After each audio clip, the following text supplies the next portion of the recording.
Okay, my friends, today we ask scientists, top scientists, what is absolute zero? And they have absolute zero idea of what they're talking about. Okay, first of all, they come up with the temperatures. They say nothing can go lower than that. Well, let me tell you something. Temperature is different for all different substances. Now, they say the key to understanding what absolute zero is to understand what temperature is, and they do not understand it. They say that it's fast-moving atoms hitting each other, fast-moving, boom, boom, boom, high temperature. No, it's not. I can create high temperature or warmer temperatures by putting one finger on the side of a metal object and feeling the heat come through the other side. That is electrons only, not atoms. They are totally wrong about this. Okay, my friends, let's just take 1 second to think about how does heat transfer. They say it's fast-moving atoms hitting other things. Now, light that comes from the sun hits you and warms you up. Those are not atoms, those are literally photons. Photons are the smallest particles there are, except for electrons. And I show this, and I will show this in a second. Now, so what's hitting you is not atoms. So it's not the atoms shaking everything back and forth.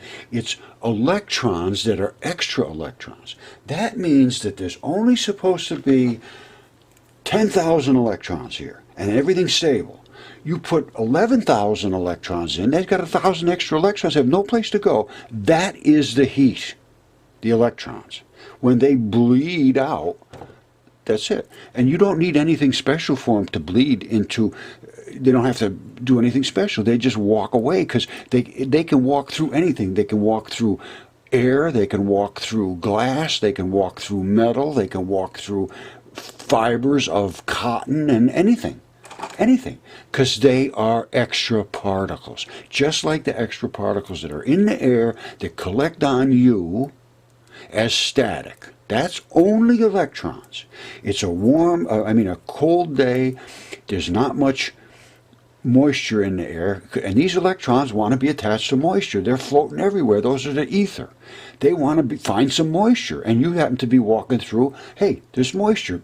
They go to you. Now, what happens when they see a water pipe and you touch it? Boom! It goes to them. Atoms are not going to them. Gigantic particles are not going to them. Electricity is going to them. Electrons. Snap! Okay, only electrons, because there are excess electrons on you. Electrons move. Electrons are heat. Electrons are cold as they come away. There's too many of them in there. And absolute zero is when you get to a point where not one single extra electron is in there. Extra. Not one extra electron. But that doesn't happen every single type of material at the same temperature. So they're wrong about the absolute zero temperature. There is no absolute zero temperature. There is one for every single different type of material. All right, so wrong again. To understand heat, you have to understand that the Bohr model is completely wrong. They now realize it's wrong, totally wrong. So electron flood theory is totally correct. Electrons are two particles, a weak charge and a strong charge. Make 100% of the universe. There is no protons, neutrons. They're all made from these particles in masses that they would consider protons and neutrons, of 1837 for a proton, 1838 for a neutron.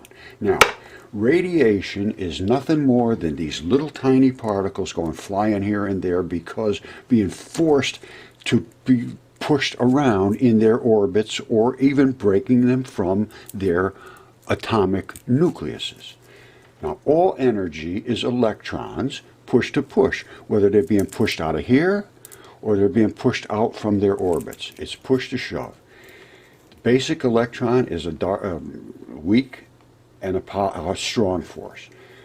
Light is two of them back to back. Just glue one back to back, and they go through the air as basically a neutral particle. Now, when they smash into something, light hits something, it illuminates. The basic charge particle carrier is the gauge boson. That's the black part from here, the weak portion. Then the exploding part, the gigantic exploder, is the white part. That's the basic explosive part, and they call that a fermion.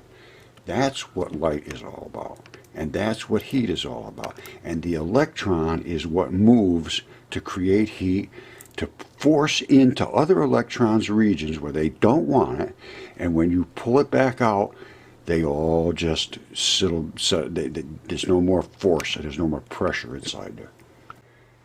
Okay, and this is the proof of my statements. That is a pulsed red laser. There is a particle in the center, but it controls a vast region. So you think it's just one big bunch of stuff, but it's not. It is that particle. As we see it accelerating, because it's going into a venturi, which is right here. That means it's forced to atomize itself, just like the old carbureted engines did, and zit, and they caused the fuel to become literally into atom size. And we are turning light into plasma. Now, I will show you what happens to light when it actually turns into plasma, because it separates the strong from the weak force. These are Higgs bosons. That's pretty known now. This is a particle that came off of a reverse spinning particle, concussed with a normal particle and gave that off, whatever. This is the up and down photon that I was talking about before. When it concusses, I will show you what happens to it. This just shows that it's spinning to the right as it goes this way. It means it drifts to the left. It's open here, concussed up there. That means it's slowing down. Now, let's see the particle separate.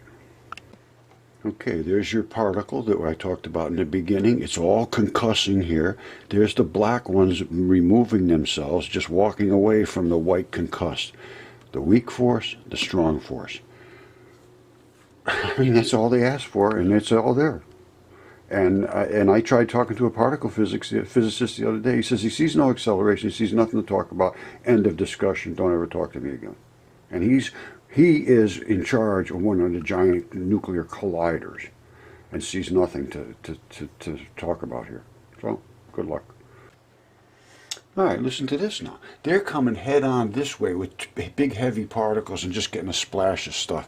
No control that I can understand. We have control. We're shooting, if you were shooting heavy particles instead of the lightest particles there are, which we're using, we're showing the lightest particles there are can separate into their charges. The dark and the light. The light is the explosive part. The black dots, they're all over here. That is what they call the carrier gauge boson. Now, if we were using heavy particles, they're all made of the same thing. They're all made of the same thing, only they're in bigger balls like this. We're shooting one at a time. Pip, pip, pip, pip, pip. Well, they're shooting big balls like this head on. Well, if you shoot those balls into this same restriction, they're going to do the same thing that this is doing. And it comes out the other side. When they come back together, instead of being heavy hydrogens, they come back as helium, supposedly, and release approximately 20% in raw, free energy. No one will ever know about this. There's no interest in the scientific community to investigate anything that they don't have a stake in.